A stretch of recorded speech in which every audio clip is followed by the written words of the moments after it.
Gugupitan natin tong dalawang dog namin. Ayan, si Sisi. Ayan si Sisi and ito si Bella.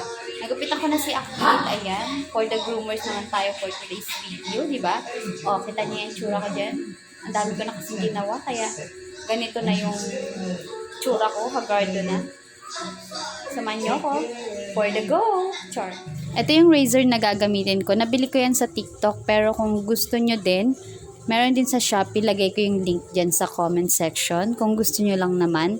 And maganda tong razor na to kasi hindi siya maingay, kaya hindi masyadong makulit sa Bella dyan. Wala rin siyang battery, china-charge lang siya. May razor ako nabili dati. Ayan yon, and yan naman yung tunog niya. Ayan yung tunog niya. Ito naman yung tunog ng isa. So, mas lower yung noise nito. May battery. Ayan. Dati ko na battery.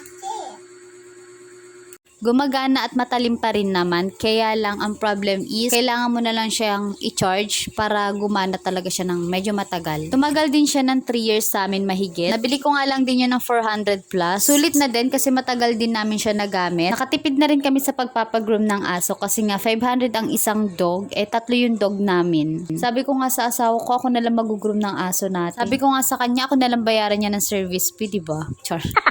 Every time nagpapagroom kami, kalbo din naman talaga yung pag-groom namin sa kanila.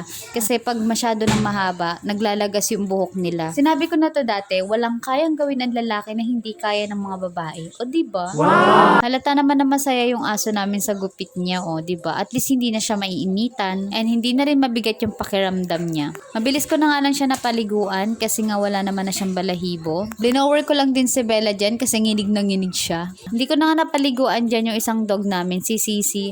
Medyo ubos na kasi yung energy ko. Kailangan ko pa maglinis ng CR namin dahil may bisita sana kami tomorrow, kaya lang hindi natuloy dahil may emergency. Need ko rin talaga madalas na linisan tong CR namin dahil nga sa Empress hindi na nagda-diaper and mayat maya talaga siyang nasa CR. Ganyan po kadumi yung CR namin for today's video. O diba, pasensya na. Andyan pa nga yung mga naihian ni Empress ng mga shorts and pajama niya, kailangan kong labhan. Sa pagpati train ng toddler, kailangan talaga ng mahabang pasensya. Dahil nasanay sila sa diaper, so hindi maiwasan na maihi sila bigla. Pagdating naman sa pagpoop, wala akong problema doon kasi talagang sa CR talaga siya nagpo-poop. Sa gabi naman, hindi ko na rin siya pinagda-diaper kasi ayaw na din naman niya. Pero minsan hindi pa rin maiwasan na maihi siya dun sa bed namin. One time nga nagising ako ng mga 2:00 kasi sobrang lamig ng bed namin.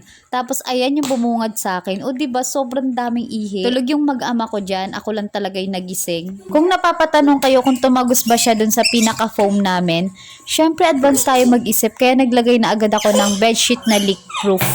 Nabili ko lang yun sa Shopee and 500 yata yun. Lagay ko na lang yung link dyan sa comment section kung saan ko siya binili. Effective naman yung paglagay ko ng bedsheet na leak-proof kasi hindi talaga siya tumagos kahit konti. Recommend ko talaga na dapat may bedsheet kayo na leak-proof dun sa foam bago nyo lagyan pa ng isang bedsheet. Lalo na kung may kids kayo.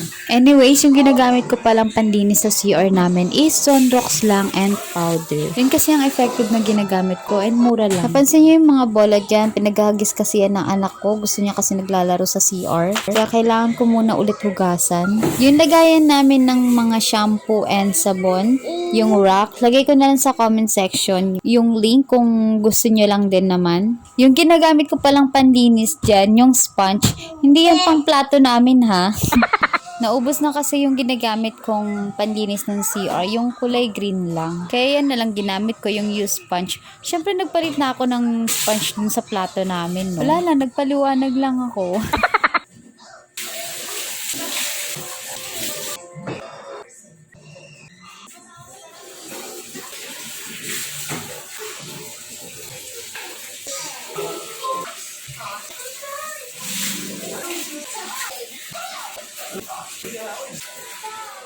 Yan pala yung ginagamit kong brush sa floor ng CR namin. May kasama na rin yung pang scrape ng water. Sobrang helpful din nito kasi napapabilis niya yung pagbabrush ko ng floor ng CR namin. And napapatuyo niya din yung floor. Ayoko kasi nung basa yung floor ng CR namin. Kaya bumili talaga ako ng ganito. Ang ganda rin ng kulay nito ha, gray and white.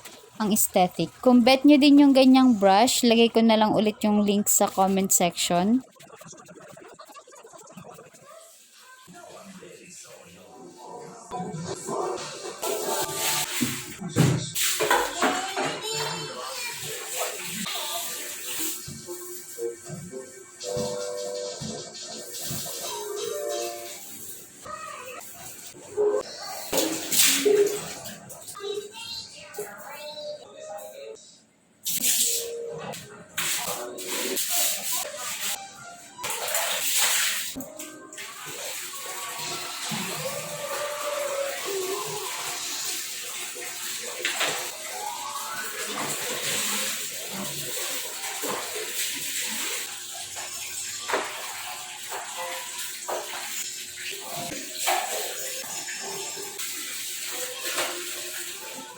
Yan din pala yung binili kong mini mop. Dalawa yung binili ko, isa dito sa CR and isa dun sa kitchen namin. Ginamit ko lang siya sa pagpapatuyo ng toilet bowl namin kasi ayoko siya ng basa.